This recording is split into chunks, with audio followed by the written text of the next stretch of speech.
আমি আজি আলোচনা কৰিম going to in present continuous tense অথবা going to form in present continuous tense বুলিও কোৱা হয়। এই গোয়িং টু ফৰ্ম অথবা গোয়িং টু ব্যবহাৰ কৰি যেতিয়া প্ৰেজেন্ট কন্টিনিউয়াস টেন্সত সেন্টেন্স লিখা হয়, সাধাৰণতে সেই সেন্টেন্সবিলাক ভৱিষ্যতে হ'ব লগা কামৰ সেন্টেন্স লিখা হয়। ভৱিষ্যতে হ'ব লগা কাম প্ৰকাশ কৰিবলৈ গোয়িং টু ব্যৱহাৰ কৰি প্ৰেজেন্ট কন্টিনিউয়াস টেন্স ব্যৱহাৰ কৰা হয়। যেতিয়া গোয়িং টু ব্যৱহাৰ কৰা হয় তেতিয়া গোয়িং টুৰ পিছত আৰু এটা মেইন ভাৰ্বৰ লিষ্টত থকা ভাৰ্ব এটা থাকিব আৰু এই গোয়িং টু সাবজেক্ট এটাত মই ইয়াত লিখি দিছোঁ সেন্টেন্স এটা সাবজেক্টৰ ইচ্ছা উইলিংনেছ অৰ ইন্টেনশন বুজাবলৈ আৰু কি সম্ভাৱনা বুজাবলৈ গোয়িং টু ব্যৱহাৰ কৰি ভৱিষ্যতে হ'ব লগা কাম প্ৰেজেন্ট কন্টিনিউয়াস টেন্সত ব্যৱহাৰ কৰিব পাৰি। আমি কেনেকৈ এইটো পাৰোঁ লিখিব পাৰোঁ মই দেখুৱাবলৈ লৈছোঁ। যেনেকুৱা প্ৰথম কথা হৈছে কি এইটো ভৱিষ্যতে হ'ব লগা কাম। দ্বিতীয় কথা গোয়িং টুৰ পিছত এটা ভাৰ্ব লাগিব আৰু সেন্টেন্সটো কন্টিনিউয়াস টেন্সত হ'ব। মই সেন্টেন্স এটা লিখিছোঁ সাধাৰণতে ইচ্ছা বুজোৱা ইচ্ছা যিবিলাক সেন্টেন্স প্ৰকাশ কৰে আমি সেইবিলাক সেন্টেন্সৰ উদাহৰণ আগত দি আছোঁ। যেনে I am going to buy a car. I am going to buy a car. Car কিনিবলৈ মই ওলাইছোঁ। অসমীয়াত আমি কিছুমান সেন্টেন্স পাওঁ যে মই কামটো কৰিবলৈ ওলাইছোঁ। মই এই সেন্টেন্সটোৰ মিনিং হ'ব আই am going to buy a কাৰ, অৰ্থাৎ মই এখন কাৰ কিনিবলৈ এখন গাড়ী কিনিবলৈ ওলাইছোঁ। তেওঁ কিন্তু গাড়ীখন কিনা নাই বা কিনি থকা নাই। কিনি নাথাকিলেও তেওঁ কিন্তু গাড়ীখন কিনিবলৈ ৰেডি, সকলোখিনি ৰেডি। এতিয়া কেৱল গৈ কিনি গাড়ীখিনি কিনিব। ধৰা হ'ল এইটো সেন্টেন্সৰ মিনিং যেনেকুৱা আই am going to buy a কাৰ, মই এখন গাড়ী কিনিবলৈ ওলাইছোঁ। ধৰা হ'ল কোনোবাই কোৱা হৈছে তুমি কি কৰি আছা। তেওঁ দেখা গ'ল যে তেওঁ ঘৰত আছে, কিন্তু তেওঁ যেতিয়া ঘৰত আছে তেওঁক সোধা হ'ল তেওঁ হয়তো স্কুল যাবলৈ বা বজাৰ যাবলৈ ওলাইছে। যেতিয়া স্কুল বা বজাৰ যাবলৈ তেওঁ ওলাইছে বা ৰেডি হৈ আছে, তেওঁক সোধা হ'ল তুমি কি কৰি আছা। তেওঁ উত্তৰ দিব কি মই স্কুল গৈ আছোঁ বা বজাৰলৈ গৈ আছোঁ, অথচ কিন্তু তেওঁ ঘৰতে আছে। কিন্তু তেওঁ যাবহে, তেওঁ মানে সম্পূৰ্ণৰূপে ৰেডি। আৰু ইন মশনত এইবিলাক সেন্টেন্স ইন মশনত থাকে। দ্যাট ইজ আমি ক'ব পাৰোঁ যে we are going two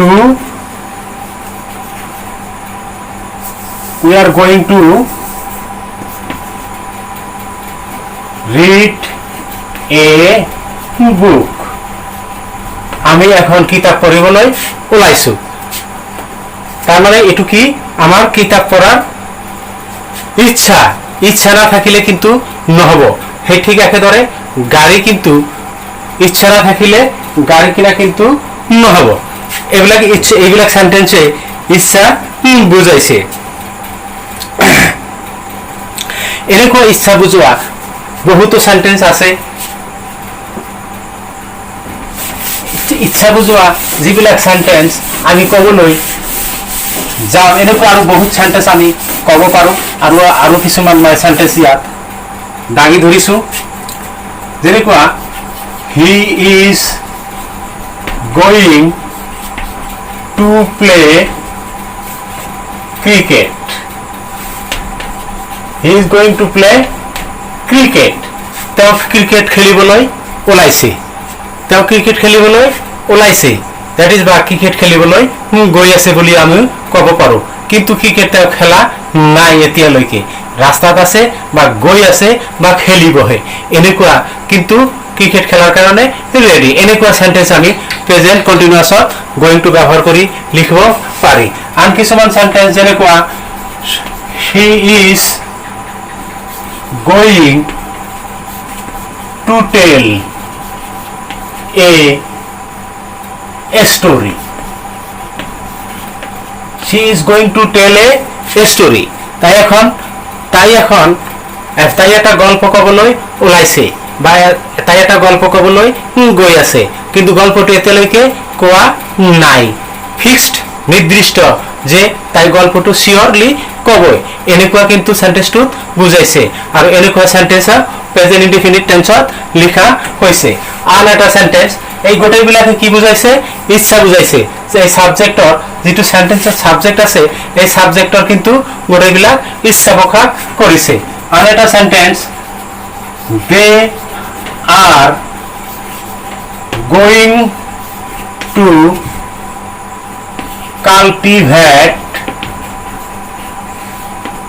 the field they are going to cultivate the field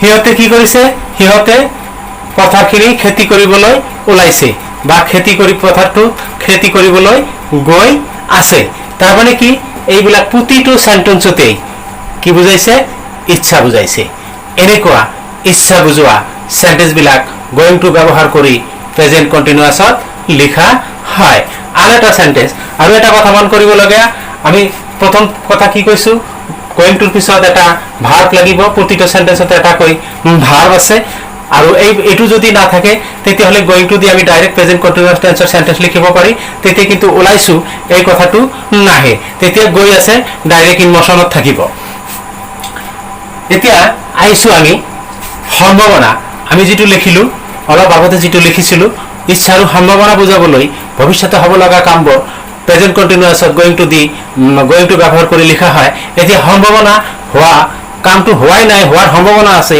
তেনেকুৱা সেন্টেন্স আমি কেনেকৈ প্ৰেজেন্ট কন্টিনিউয়াস টেন্সত লিখিম চোৱা যাওক ধৰা হল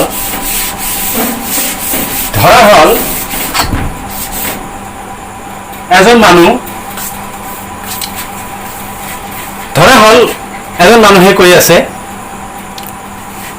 সোনকালে বৰষুণ হ'ব কেনেকৈ ক'ব তেওঁ এনে ক'ব পাৰিব নেকি নিশ্চয় এনে ক'ব নোৱাৰে তেওঁ কেতিয়া ক'ব আকাশত কলা ডাৱৰ ছানি ধৰিব যেতিয়া দুই এটোপাল বৰষুণ পৰিব বৰষুণৰ এনেকুৱা লাগিব যে বৰষুণ আহি আছে তেনেকুৱা অৱস্থাত তেওঁ কি ক'ব বৰষুণ অতি সোনকালে হ'ব বা বৰষুণ আহি আছে এনেকৈ ক'ব বৰষুণ আহি আছে তেতিয়া আমি কি লিখিম it is going to rain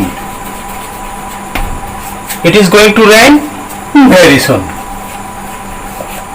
অতি সোনকালে বৰষুণ আহি আছে অতি সোনকালে বৰষুণ আহিব বাবা হয়তো অতি সোনকালে বৰষুণ আহি আছে এনেকে ক'ব পাৰো আমি যে বৰষুণ অতি সোনকালে বৰষুণ আহিবলৈ লৈছে that is বৰষুণ আহা নাই in future সেন্টেন্সটো কিন্তু ঘটনাটো কিন্তু ঘটা নাই ঘটিবহে কিন্তু সম্ভাৱনা বুজাইছে এনেকুৱা সম্ভাৱনা যে বস্তুটো হ'বই এনেকুৱা যদি বুজাব তেতিয়া গোইং টু ব্যৱহাৰ কৰি এনেদৰে প্ৰেজেন্ট কন্টিনিউয়াস টেন্স কৰা হ'ব আৰু এটা সেন্টেন্স লিখিছো the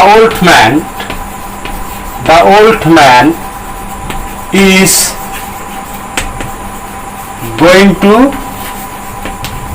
die the old man is going to die মানুহজন মৰিবলৈ ওলাইছে মানুহজন মৰি জীৱন ধৰিছে মানুহজন মৰা নাই কিন্তু মানুহজন মৰা নাই কিন্তু মৰিব এনেকুৱা লাগিছে যে মানুহজন আৰু নাবাছে এতিয়া মৰিব তেতিয়া আমি সেন্টেন্সটো কি ক'ম the man is going to die তাৰ পিছত আহিছো the boat is going to sink is going to drown in the river the boat is going to drown in the river now to পানিত নদীত ডুবিবলৈ লৈছে তাৰমানে কি দেখা গৈ আছে যে নাওটো ডুবা নাই কিন্তু এনেকুৱা পৰ্যায়ত যে নাওখন ডুবিবই আৰু নুডুবিবও পাৰে এনেকৈ সম্ভাৱনা তাৰমানে কি এটা পজিবিলিটি probability দেখুৱাইছে যে ই ডুবিব পাৰে আৰু এক সেন্টেন্স লিখিছো যে the boy is going to win the game. The boy is going to win the game.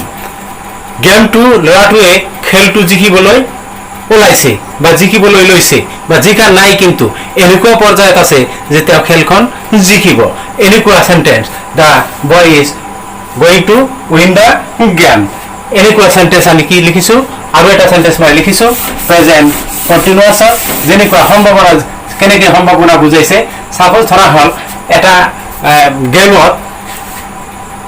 Game সময় সাপোজ ধৰা হল এক ওভার আছে ক্রিকেট খেলত এক ওভার আছে রান লাগে সাপোজ 15 এক ওভারত 15 রান লাগে কিন্তু দেখা গল যে এই এক ওভারত 15 রান সেই দলটোৱে কৰিব পাৰিবনে নাই হেতু সঠিক নহয় গতিকে আন যেটো দল অপোজিট দলটোক আমি কি কৰিব কি কেনেকৈ কম যে সেই দলটো জিকিবলৈ গৈ আছে that is that team is going to win the match that hey দলটো খেলটো জিকিবলৈ গৈ আছে বা জিকিবলৈ লৈছে যে জিকিব এতিয়া তাৰ মানে বা হিয়ত আৰু নাহাৰে এনেকুৱা অৰ্থ বুজাইছে কিন্তু সম্ভাৱনা নিজিকিব পাৰে সম্ভাৱনা বুজাইছে নিজিকিব পাৰে কাৰণ সেই এক ওভাৰত 15 ৰান কিয় বেছি ৰান হ'ব পাৰে 30 ৰান এক ওভাৰত হ'ব পাৰে গতিকে আমি সঠিককৈ ক'ব নোৱাৰি যে মানে জিকিবই কিন্তু সম্ভাৱনা বুজাইছে এনেকুৱা সম্ভাৱনা বুজোৱা সেন্টেন্স বিলাক ইমোশন সেন্টেন্স বিলাক সাধাৰণতে গোইং টু ব্যৱহাৰ কৰি প্ৰেজেন্ট কন্টিনিউয়াস কৰা কন্টিনিউয়াস টেন্সত লিখা হয় তেতিয়াহলে আজি প্ৰেজেন্ট কন্টিনিউয়াস টেন্সৰ গোইং টু ফৰ্মৰ বিষয়ে এইখিনিয়ে ধন্যবাদ